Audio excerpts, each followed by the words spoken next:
Kami datang jauh-jauh dari Roy, pernikahan tak cukup sini tuh dengan gaji 2.500.000 pinjam.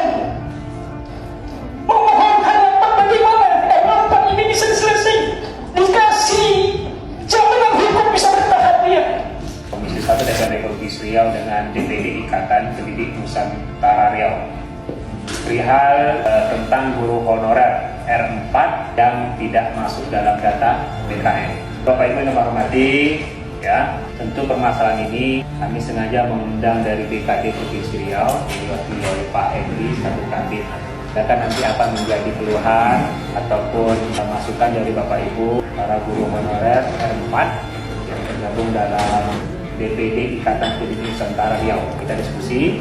Kawan-kawan ingin menyatakan bahwa kami R4 ini ada, tapi selama ini kami dianggap antara ada dan tiada. Nah, nilai kami boleh diituin Pak, dengan kami tidak menyalahkan R3 atau R2 tidak. Tapi nilai kami Pak tinggi daripada R2 dan R3, tapi kami dianggap ada dan tiada. Tugas dan tanggung jawab kami sama. Nah, gimana nasib kami Pak? Saya sudah dari 11 Januari 2008 mulai mengajar. Bapak juga sudah 20 tahun ini Pak. Nah, kalau dan kawan-kawan yang lain juga nih kalau saya datang di lahan, mereka perintis, Pak Ayub juga, mereka perintis Pak. Kami memang kompak datang hari ini Pak. Itu dari mereka kesini naik sampan ya Pak Ayub ya. Ya naik sampan Pak menyeberang untuk bisa hadir hari ini gitu. Agar kami ini yang R4 memang status kami disamakan dengan R3, jangan kami dibedakan, jangan kami diasingkan. Karena kami sama-sama guru, sama-sama mendidik anak bangsa, sama-sama diberi tanggung jawab dan tugas yang sama dengan guru-guru yang lain. Tapi kenapa di saat pas pendaftaran, pas hasilnya keluar, tiba-tiba muncul kode kami R4. R4 yang artinya antara lulus dan tidak lulus, seperti itu Pak. Kenapa sampai beda kami? Nah, selain itu juga kalau kami tidak terdaftar, kenapa beberapa dari antara kami juga ada yang sudah serdik Pak? Ada juga yang guru penggerak. Makanya hari ini saya pakai baju guru penggerak. Nah, kawan-kawan juga ada yang sudah serdik, malah ada yang lagi ujian juga hari ini Pak. Nah, letak kesalahan kami di mana? Itu kan mohon bantuan Pak agar kami semua diberi kesempatan status kami disamakan dengan R2 dan R3 Pak. Seperti itu Pak. Kami menyampaikan kondisi di lapangan saja. Memang kami ini Pak, R4 ini kalau dalam surat itu dibahasakan 2 tahun mengajar yang tidak termasuk dalam database.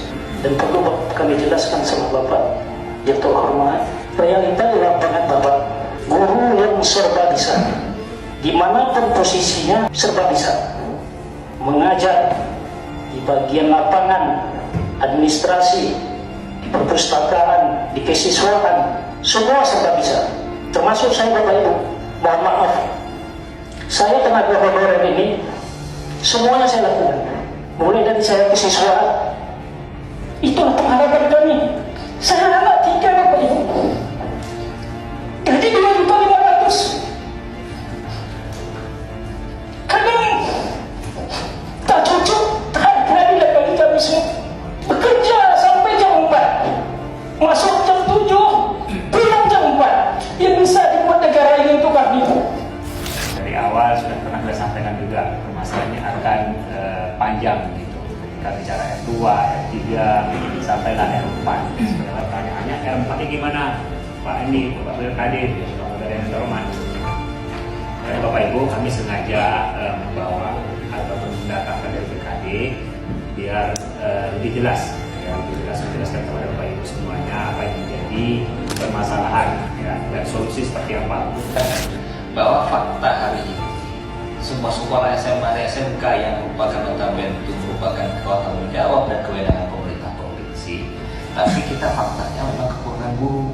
Kan tadi mohon maaf ya, kita kan mencari benang merah, bukan saling menyalahkan. Apakah Bapak Ibu yang terlambat atau tidak mencukupi data yang diminta atau tidak terpenuhi datanya sehingga tidak terdaftar, atau memang kelemahannya di OPD terkait? Karena BKD ini tak bisa disalahkan Pak Bapak Ibu, karena tahu saya sistem dan mekanisme kerjanya mereka dalam pendataan dari tenaga honorer itu berasal dari inventarisir OPD terkait, begitu ya Pak ya? Nah, jadi karena saya juga ada Pak Ketua BKD ini. Kami mungkin ingin sedikit memulai dari Undang-Undang 20 Bapak Ibu yang kami hormati. Di pasal 65, 66 Undang-Undang 20 2023 itu sudah mengatur bahwa di 2024 kemarin di Desember itu sudah harus selesai penataan non-ASN. Tapi kita ketahui bahwa penataan non-ASN yang dijalankan itu dinamikanya luar biasa, sehingga begitu banyak regulasi yang dikeluarkan oleh pemerintah untuk bisa menyelesaikan non-ASN. Itu regulasi yang mengatur kondisinya. Ketika teman-teman masuk dalam database, tentu sesuai dengan Kemen 347 dan Kemen 348, teman-teman ini mendapatkan afirmasi yang luar biasa di sana. Teman-teman ikut daftar mentoknya di paruh waktu. Itu ketika memang teman-teman terdata dalam database PKN kami melakukan verifikasi dan kita memberikan afirmasi yang luar biasa pada saat itu.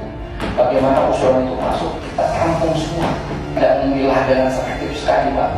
Karena ini bagi kami ini kesempatan besar bagi daerah ketika ruang itu diberikan kepada daerah menyelesaikan, mencari solusi. Tidaknya ada arah-arah apa yang akan kita jalankan. Beberapa waktu yang lalu, 2 hari yang lalu, kondisi Pak Ketua, Bapak Ibu, Pak Sekretaris, kami dari Kepala BKD bertemu dengan Pak Gubernur, ya Pak, melaporkan bagaimana penataan non-ASN itu kita jalankan di pemerintah provinsi. Ya.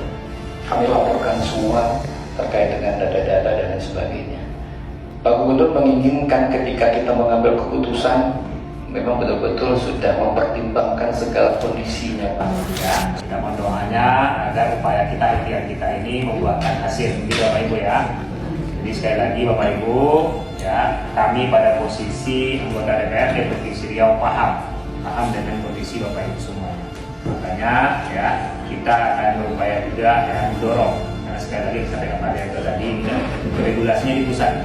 Yang jelas kami di sini tidak akan diam, ya, kita akan mendorong agar upaya kita hari ini lebih maksimal hasilnya. Baik, itu saja pertemuan kita hari ini. Saya mengucapkan terima kasih kepada Bapak dan Ibu yang terhormat dari BKD beserta teman-teman, kemudian Bapak Ibu, para undangan yang berbahagia.